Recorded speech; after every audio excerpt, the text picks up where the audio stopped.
ನಮಸ್ಕಾರ ಸ್ನೇಹಿತರೆ, ನಾನು KP ಭಟ್ ಕನ್ನಡತಿ. ನಾನು ಇವತ್ತು ವೀಳ್ಯದೆಲೆಯ ಮಹತ್ವ, ವೀಳ್ಯದೆಲೆ ಹೇಗೆ ಹುಟ್ಟಿತು, ಅದರಲ್ಲೇ ವಿಶೇಷವಾದಂಥ ಎಷ್ಟು ಗುಣಗಳನ್ನು ಹೊಂದಿದೆ ಈ ಗಿಡ, ಯಾಕೆ ಇದು ದೇವರುಗಳಿಗೆ ತುಂಬ ಪ್ರೀತಿ, ಅಂಥದ್ದು ಶಕ್ತಿ ಇದರಲ್ಲಿ ಏನಿದೆ, ಇದು ಹೇಗೆ ಹುಟ್ಟಿತು, ಇದರ ಮೂಲ ಎಲ್ಲಿದೆ ಅನ್ನೋದ್ರ ಬಗ್ಗೆ ನಾನು ಹೇಳೋಕ್ಕೆ ಇಷ್ಟಪಡ್ತೀನಿ. ಯಾಕೆ ನಾವು ತಪ್ಪು ಮಾಡೋಂಥ ಕೆಲವೊಂದು ಸಣ್ಣ ಸಣ್ಣ ತಪ್ಪುಗಳು ನಮ್ಮ ಮನೆಯನ್ನೇ ಹಾಳು ಮಾಡೋಂಥ ಪರಿಸ್ಥಿತಿ ಬರುತ್ತೆ. ನಾವು ಹಾಳಾಗೋವಂಥ ಪರಿಸ್ಥಿತಿನೂ ಕೆಲವೊಂದು ಸಂದರ್ಭ, ಕೆಲವೊಂದು ವಸ್ತುಗಳಿಂದ ಆಗ್ತದೆ ಅಂತ ಈ ಎಲೆಯಿಂದನೂ ನಾವು ತಿಳ್ಕೊಬೋದು ಅನ್ನೋ ವಿಚಾರ ನಾನು ಈಗ ಈ ವೀಳ್ಯದೆಲೆಯ ಮುಖಾಂತರ ನಿಮಗೊಂದು ಸಣ್ಣದಾದ ಮಾಹಿತಿಯನ್ನು ಕೊಡೋಣ ಅಂತ ಬಂದಿದ್ದೀನಿ. ನನ್ನ ಚಾನಲ್ನನ್ನು ಆದಷ್ಟು ಸಬ್ಸ್ಕ್ರೈಬ್ ಮಾಡಿ, ಒಂದು ಲೈಕ್ ಕೊಟ್ಟು ನೋಡಿ. ತುಂಬ ವಿಶೇಷವಾಗಿದೆ ಈ ವಿಡಿಯೋ. ನಾವೆಲ್ಲ ತಿಳಿದುಕೊಂಡಿರೋ ಹಾಗೆ ಸಾಮಾನ್ಯವಾಗಿ ಇದು ಈ ಗಿಡ ಅಂದರೆ ವೀಳ್ಯದೆಲೆನ ಸಂಸ್ಕೃತದಲ್ಲಿ ನಾಗವಲ್ಲಿ ಅಂತ ಹೇಳಿ ಕರೀತಾರೆ. ಈ ಗಿಡ ಭೂಮಿಯಲ್ಲೂ ಹುಟ್ಟಿಲ್ಲ, ಸ್ವರ್ಗದಲ್ಲೂ ಹುಟ್ಟಿಲ್ಲ. ಆದರೆ ಹುಟ್ಟಿದ್ದಾದರೂ ಎಲ್ಲಿ ಅನ್ನೋದ್ರ ಬಗ್ಗೆ ಹೇಳ್ತಾ ಹೋಗ್ತೀನಿ. ಒಮ್ಮೆ ಸಮುದ್ರ ಮಂಥನದಲ್ಲಿ 3 ವಸ್ತುಗಳು ಮೊದಲನೇದಾಗಿ ಹುಟ್ಟುತ್ತವಂತೆ. ಏನು, ಲಕ್ಷ್ಮಿ, ಶಿವ ಏನು ಕುಡಿತಾನಲ್ಲ ವಿಷ, ಅದ್ಯಾವುದೂ ಅಲ್ಲ. ಅದಕ್ಕಿಂತ ಮುಂಚೆ ಹುಟ್ಟುವಂಥದ್ದು ದರಿದ್ರನಾದ ಒಬ್ಬ ಮನುಷ್ಯ, ಆಮೇಲೆ ದರಿದ್ರಳಾದ ಒಬ್ಬ ಸ್ತ್ರೀ ಹೆಂಗಸು ಮತ್ತು ದರಿದ್ರನಾದ ಒಬ್ಬ ಕುಳ್ಳ ಹುಡುಗ ಹುಡುಕ್ತಾರಂತೆ. ಈ ಮೊದಲಿಗೆ ಬಂದಂಥ 3 ಜನನ್ನು ಯಾರಿಗೆ ಕೊಡೋದೊಂದು ಯೋಚನೆ ಮಾಡುತ್ತಾ ಬ್ರಹ್ಮದೇವರೇ ಮೊದಲಿನವರು, ಸೃಷ್ಟಿಕರ್ತ ಅವರೇ ಅಂತೇಳಿ ಅವರಿಗೆ ಕೊಟ್ಬಿಡ್ತಾರಂತೆ. ತದನಂತರ ಬಂದಂಥ ವಸ್ತುಗಳನ್ನು ಒಬ್ಬೊಬ್ಬರಾಗಿ ಲಕ್ಷ್ಮಿಯನ್ನು ವಿಷ್ಣು ತಗೋತಾರೆ, ವಿಷವನ್ನು ಶಿವ ತಗೋತಾರೆ. ಹೀಗೆ ಒಬ್ಬೊಬ್ಬರು ಒಂದೊಂದು ತಗೊಳ್ತಾರಂತೆ. ಏನು ಆಮೇಲೆ ಮಂಥನ ಆಗ್ತಾ ಬಂದ ಹಾಗೆ ಅಮೃತ ಏನು ಹುಟ್ಟುತ್ತೆ, ಅಮೃತ ಕಳಶ ಏನು ಸಿಗುತ್ತೆ.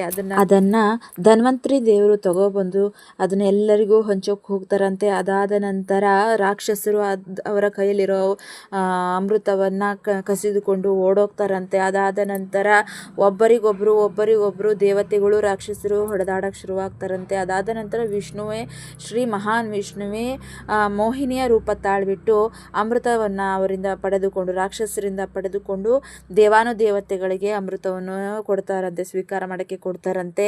ಅದಾದ ನಂತರ ಅಮೃತ ಸೇವನೆಯಿಂದ ಏನಾಗ್ತದೆ ಅಂದರೆ ಮೋಕ್ಷ ದೊರೀತದೆ ಅಂತ ಹೇಳಿ ದೇವತೆಗಳು ಅದನ್ನು ಸ್ವೀಕಾರ ಮಾಡ್ತಾರಂತೆ. ಅದಾದ ನಂತರ ಇವರು ದೇವತೆಗಳು ಮಾತ್ರ ತಗೊಂಡ್ರು ಅಂತ ಹೇಳಿ ಮತ್ತೆ ಅವರ ಮಧ್ಯೆ ಜಗಳ ಶುರುವಾಗ್ತದೆ ಅಂತೆ.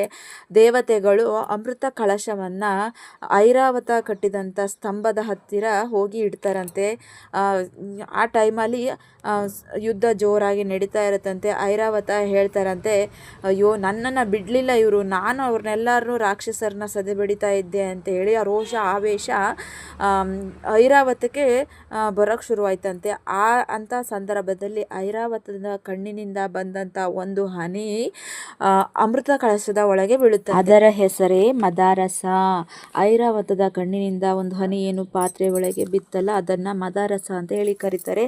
ಅದರಿಂದ ತಕ್ಷಣಕ್ಕೆ ಆ ಸ್ತಂಭಕ್ಕೆ ಸುತ್ತಿಕೊಳ್ಳುವ ಹಾಗೆ ಒಂದು ಹಾವಿನ ರೀತಿಯ ಒಂದು ಬಳ್ಳಿ ಸೃಷ್ಟಿಯಾಗ್ತದಂತೆ. ಅದೇ ವೀಳ್ಯದೆಲೆ ಬಳ್ಳಿ ಅಂತ ಹೇಳಿ, ಅದೇ ವೀಳ್ಯದೆಲೆ ಬಳ್ಳಿ ಸೃಷ್ಟಿಯಾಗ್ತದಂತೆ. ಅದಾದ ನಂತರ ಇದೇನಿದು ಬಳ್ಳಿ ಬೆಳೀತಾ ಇದೆ ಅಂತ ಹೇಳಿ ದೇವಾನುದೇವತೆಗಳೆಲ್ಲ ಅದನ್ನು ಬಳ್ಳಿನ ಕಿತ್ತುಕೊಂಡು ಒಂದೊಂದು ಎಲೆನ ತಿನ್ನೋಕ್ಕೆ ಪ್ರಾರಂಭ ಮಾಡಿದ್ರಂತೆ.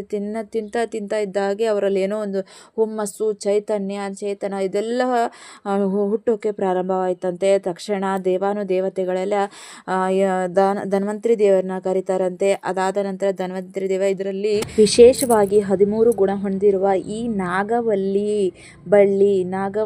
ಗಿಡ ಏನಿದೆ, ವೀಳ್ಯದೆಲೆ ಗಿಡ, ಇದು ತುಂಬ ವಿಶೇಷವಾದದ್ದು. ಇದಕ್ಕೆ ಅಡಿಕೆ ಮತ್ತು ಸುಣ್ಣವನ್ನು ಬೆರೆಸಿ ತಿನ್ನೋದ್ರಿಂದ ತುಂಬ ಒಳ್ಳೆಯದಾಗ್ತದೆ, ಕೆಂಪಾಗ್ತದೆ, ಇನ್ನಷ್ಟು ಹುರುಪು, ಹುಮ್ಮಸ್ಸು ಎಲ್ಲದೂ ಬರೋಕ್ಕೆ ಶುರುವಾಗ್ತದೆ. ಇದರಲ್ಲಿ ಮುಖ್ಯವಾಗಿ ಧನ್ವಂತರಿ ದೇವ ಹೇಳ್ತಾರಂತೆ, ಮನ್ಮಥ ರಾಜ ಇದರ ಮಧ್ಯದಲ್ಲಿ ಹೋಗಿ ನೆಲೆಸಲಿ. ಇದನ್ನು ಯಾರು ಸೇವನೆ ಮಾಡ್ತಾರೆ ಅವರಿಗೆಲ್ಲ ಒಂದು ರೀತಿ ಹುಮ್ಮಸ್ಸು, ಆಯಸ್ಸು ಇದೆಲ್ಲ ಹೆಚ್ಚಾಗಲಿ ಅಂತ ಹೇಳಿ ವರ ಕೊಡ್ತಾರಂತೆ ಧನ್ವಂತರಿ ದೇವ. ಹಾಗಾಗಿನೇ ದೇವತೆಗಳು ಈ ಎಲೆಯನ್ನು ಹೆಚ್ಚಾಗಿ ಬಳಸೋಕೆ ಶುರು ಮಾಡ್ತಾರಂತೆ.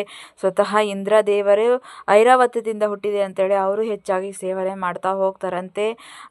ಈ ವಿಚಾರ ಹೇಗೆ ಬಂತು, ವೀಳ್ಯದೆಲೆ ಹುಟ್ಟಿತು, ಹೇಗೆ ಬೆಳವಣಿಗೆ ಆಯಿತು, ಹೇಗೆ ದೇವರಿಗೆ ಇದು ತುಂಬ ಇಷ್ಟ ಆಯಿತು ಅನ್ನೋದ್ರ ಬಗ್ಗೆ ನಾನು ಈ ವಿಡಿಯೋದಲ್ಲಿ ತಿಳಿಸಿದ್ದೀನಿ. ಇದರಿಂದ ಎಷ್ಟು ಪರಿಣಾಮ ಆಯಿತು, ಈ ಎಲೆ ತಿನ್ನೋದ್ರಿಂದ ಏನು ಪರಿಣಾಮ ಆಯಿತು, ಹಾಗೆಯೇ ಈ ಗಿಡ ತಿನ್ನೋದ್ರಿಂದ ಏನೇನು ಇನ್ನೂ ಹೆಚ್ಚಾಗ್ತದೆ, ಆಯಸ್ಸು, ಅಭಿವೃದ್ಧಿ, ಸಂತೋಷ ಏನು ಹೆಚ್ಚಾಗ್ತದೆ ನಾನು ನೆಕ್ಸ್ಟ್ ವಿಡಿಯೋದಲ್ಲಿ ಹೇಳ್ತೇನೆ. ಹಾಗೆಯೇ ದೇವರಿಗೆ ಇಷ್ಟವಾಗುವಂಥ ಎಲೆ ಇದಾಗಿರೋದ್ರಿಂದ ಪೂಜೆ ಕಾರ್ಯಕ್ರಮಗಳಲ್ಲಿ ಈ ಎಲೆಯ ಬಳಕೆ ಹೆಚ್ಚಾಗಿರುತ್ತದೆ.